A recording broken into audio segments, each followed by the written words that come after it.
SimWorld presents Around the Table with E and the Fat Man.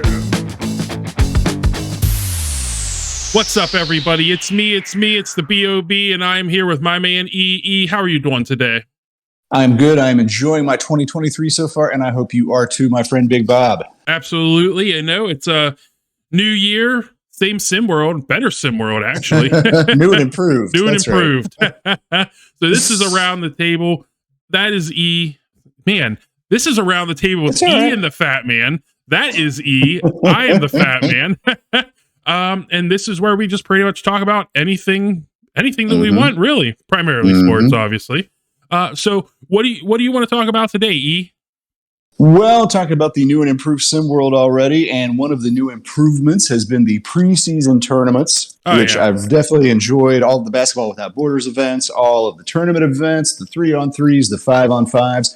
So I think we should talk about that, what we've most enjoyed, players who have jumped out to us, just everything and anything preseason hoops, because we're coming to the end of it. We got one more coming up. We got the California event, and that's it, folks.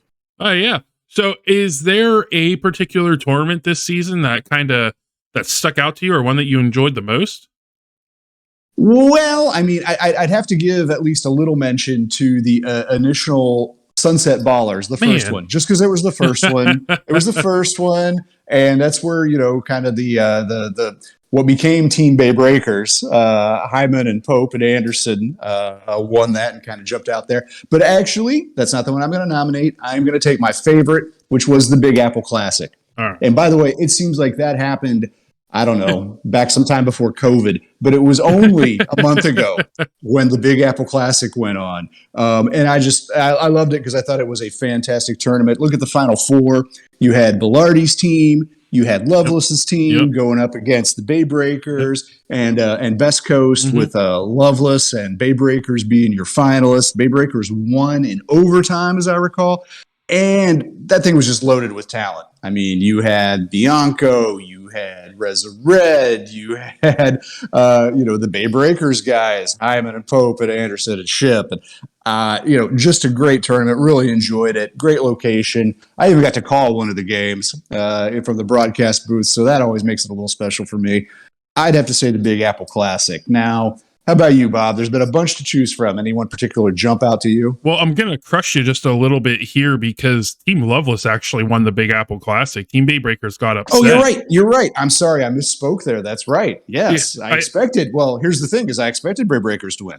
and they didn't. The reason you would expect Bay Breakers to win is typically that is the lineup of Trey Hyman, Royce Anderson, Xavier Pope, and when it's 5-on-5, two Bay Area Breaker teams. And in this particular tournament, and it might be the only one, Team Bay Breakers was Curtis London, Caden Ship, and Dre Ryder. Hyman, Anderson, and Pope did their own thing. And unfortunately for them, they actually got bounced out against Bilardi's boys early on in the first round. In the first round, that's right. And hey, Loveless, that is essentially your Chicago team, your Lakeshore Drive squad. Dre Carvel, Norman Nations, and not signed up yet, but he's actually, and hey, he's raised his profile a little bit in the preseason too. Kyrie Holtzclaw was also a member of that team. And that's right. You are absolutely correct. I misspoke. And that was Team Loveless. Congrats, Team Loveless. They deserve their kudos for that. That's right. That's right. So I am actually going to steal your initial answer. And I'm going to go with the first tournament because of the Sunset Ballers tournament. And it is because it was our first taste of the team that would eventually go on and win, I think, 4 championships in this preseason so far. So Trey Hyman, Royce Anderson, Xavier Pope, they won the Sunset Ballers tournament. They won Top of the Mountain, Mid-Atlantic Super Showcase, Havoc in the Heartland. Royce Anderson actually did one on his own, and I believe I don't know if he won it or if he just made it to the finals of the Charleston Invitational, but he still got to the finals. So that team, it was just the Sunset Ballers gave us the introduction to clearly the best preseason team that we have out there right now. Yeah, and you're right. Actually, Royce Anderson in Charleston did get to the finals, didn't win it. That was Ghosts, Gil Blumenstein and aaronCruz. No disrespect to Keandre Baldridge, who was also on that squad, but I think those are your two biggest names on Ghosts. Yeah. But yeah, Royce Anderson obviously has been playing a lot with the Pope Hyman and Bay Breakers combo, but in that one, combined with Demario Duval and Corey Yams to make it to the final. And I think it would be safe to say that his mama did not like it. Unlike well, she liked getting to that championship game. That's true. We all want a trophy, but still. You just want to get there. That's right. It's an honor just to be nominated. Oh, yeah. So, well, we've been throwing around a lot of names, a lot of different players here, Bob. Was there maybe a player, maybe a couple players who are your new sort of emerging favorites, just based on what you saw here? New guys who have come into SimWorld who impressed you? Who kind of, who stood out most to you of the new crop of recruits? So there is a lot of players. I'm not going to name them all because I don't want to take them all from you. Yeah, but I'm gonna continue to cheat because I just spoke for the last couple minutes about the Hyman Anderson Pope combo. They are probably my three favorite, just because of what they've been able to do. I don't think they know each other. They kind of came in, they built a relationship quickly and have just taken off running. And Hyman's amazing. Anderson's amazing. Pope's a really, really good player. So I know we really wanted to stick to two, but I'm going to say all three of those guys are probably my favorite new breakthrough players because of what they've been able to accomplish so far. What about you? Well, for me, two guys, and much like you, by the way, I think that we could just talk on and on and on. I could throw out Madison Miles. I could throw out Kenneth Klum and, Gil Blumenstein, and the Israeli crew. I could talk about Jay Laster, Jared Quinney, Reza Red. Again, we can kind of go on and on. But if I just have to pick two, the two who really kind of jump out to me, first of all, aaronCruz. Scoring machine. I like what I have seen from him when he's been in these events. Super impressed with what he's done. Oh, yeah. And second one, Keithan Carter out of Texas. Okay. And I know that there's a big recruiting battle going on in terms of both the H-Town and Lone Star and people even outside of the state borders of Texas, I'm sure, are looking hard at Keithan Carter, calling him up. But he's combined really well with Vincent Magic, also unsigned Vincent Magic, and again another one of the players you could mention who's had moments in these tournaments. But I'm impressed with how Keithan Carter plays, steady, and not necessarily the guy who's getting every highlight reel put out on our Discord channel. And want to remind everybody, please check into our Discord. It's all kind of happening there. But yeah, Carter and Cruz are the two guys that I would have to pick out as the new guys who have impressed me most coming in. Solid choice. And just because I have to, I'm just going to throw Reza Red in there. Well, hey, my favorite 15-year-old at least, right? If he's still 15, we got to find out when the kid's birthday is. He's got to turn 16 sometime soon. No, for sure. And I'm really interested. I don't know if he's played yet, and I cannot think of his name. He's from Puerto Rico. He's one of the new kids. He's like 8'12", 700 pounds. I can't remember his name off the top of my head, and I hate that I'm bringing him up because I can't actually give him the love I want to because I'll be real interested to see. No, but really though, I think he's like 7 foot 275, and I'll be real interested to see what team ends up with him. And man, I'll at him. I'll at him when I make this post, and he'll know I'm talking about him from his size. Yep. The 8'12", 700 pounds. So you didn't hear your name live on air, but you were in our thoughts and hearts, thoughts and prayers. Well, we talked about our favorite new breakthrough players. Do you have any players that are returning from Ground Zero season that have impressed you so far? Well, yeah, and again, I think there's been a bunch of these, right? The two who kind of are obvious, I think. Dominic Bianco has been, he was a star last year. It looks like he's just coming back better. And, also Hendrik Vekic of Europe has, played really well. He looks bigger. He looks better than he did last year. But if I'm going to answer this question the way I think you phrased it in terms of who most impressed me, I would have to name a couple of guys who sort of rose the most in my own estimation because my opinion of them coming into the season was a little bit low, quite frankly. And one is Khalil Erickson. Khalil was with, the team was called DC Stars last year. They are now Run DMV. Yeah. Had a messy, ugly divorce, leaving DC DMV. And I really wondered, I wasn't 100% sure if he was going to find his way back onto a SimWorld roster. That's the truth. But in this preseason, well, he's obviously, first of all, done that. He's got his new team, but he has really played well.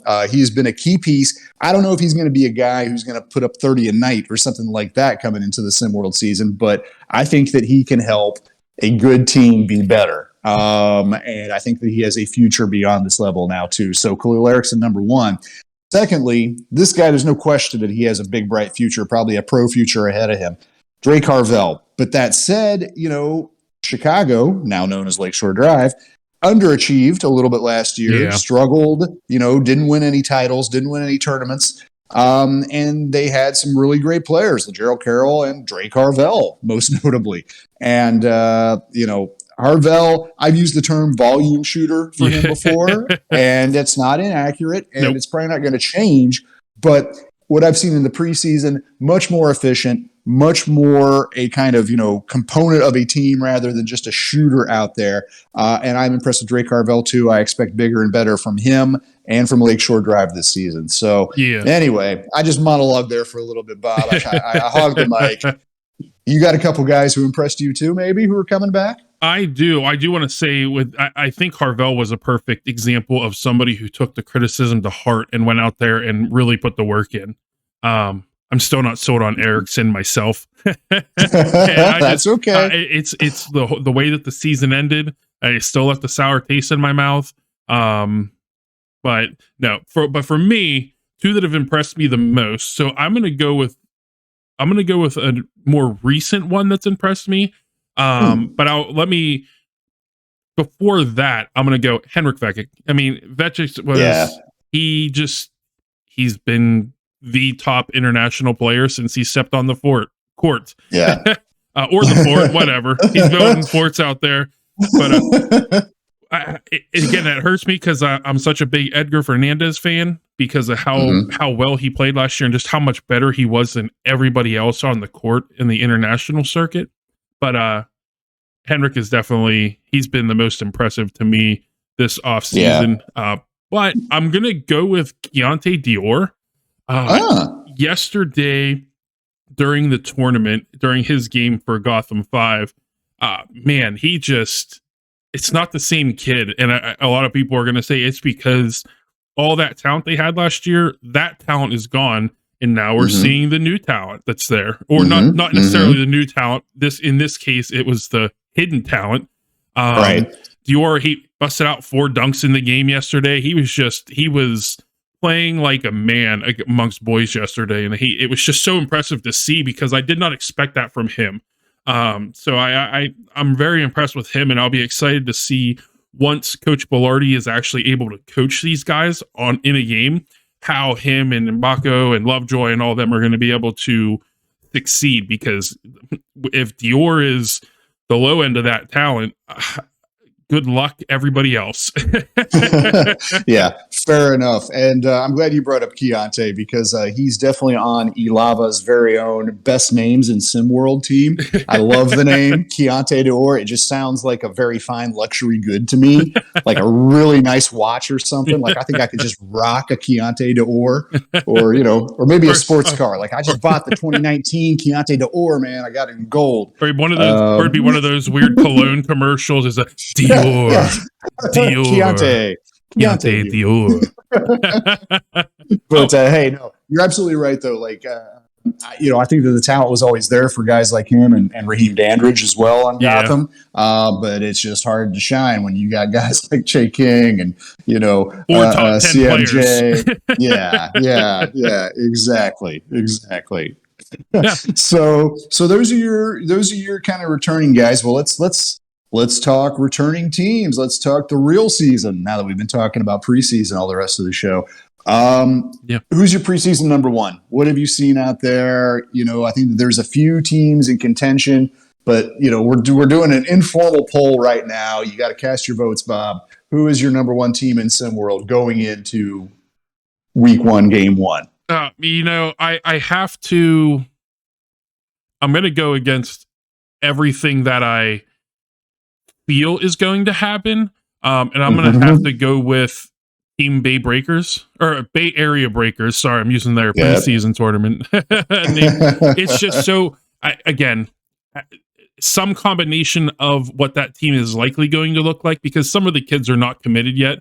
So we're only assuming that in, 7 days, they're going to be committing, or 9 days, whatever it is, 7 days, that these uncommitted ones are going to commit to Bay Area Breakers. But I just think with them winning four of the preseason tournaments, Royce Anderson getting to a 5th championship game on his own, I just think that they're showing in the preseason that they're the team to beat. But it's hard to go against the East teams, the Gothams or the DMV or the Originators, because of the talent that they have and the coaching that they have. So, but I'm gonna break my general mold of picking those 3, and I'm gonna go with Bay Area Breakers for number 1 preseason team right now.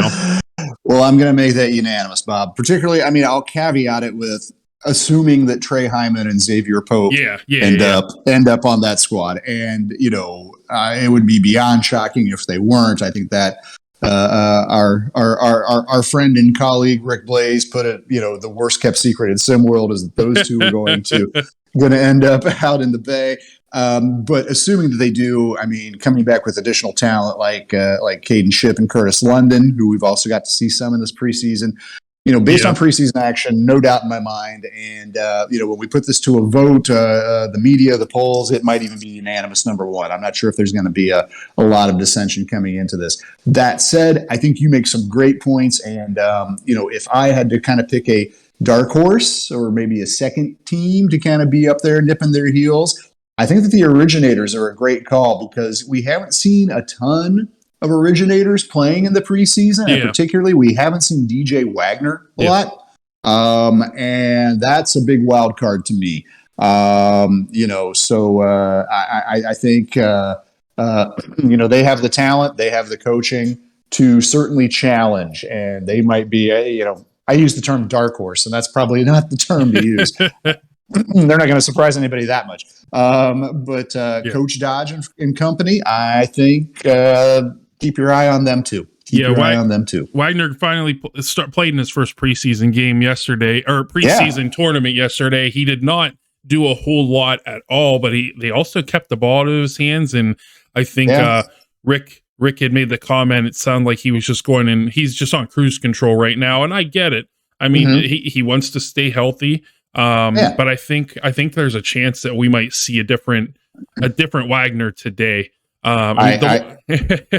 I was going to say, no, I agree. And I don't think he's the only example of that. I mean, look at Lorenzo Phenom, who also has barely played in these preseason events. And when he did get out there, he didn't look like he was going 100%. Yeah. And he probably wasn't. This is probably like, jogging around the track to get warm before the game starts. This is a warm up for these guys just to get loose. And Phenoms is a big, an emotional one too. He's getting pulled in all kinds of different directions. I mean, you had Lakeshore Drive, you had Bad Boys, you had his dad in his ear, talking to him, trying to get him to do one thing, or his dad was coming out into the media saying things that he may not have necessarily agreed with, but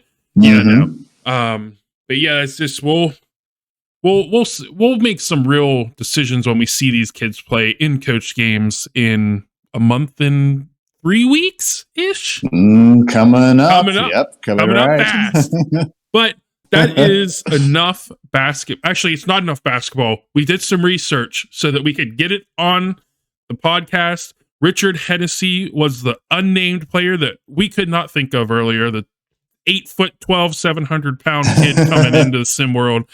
And he's not Puerto Rican. He's Cuban.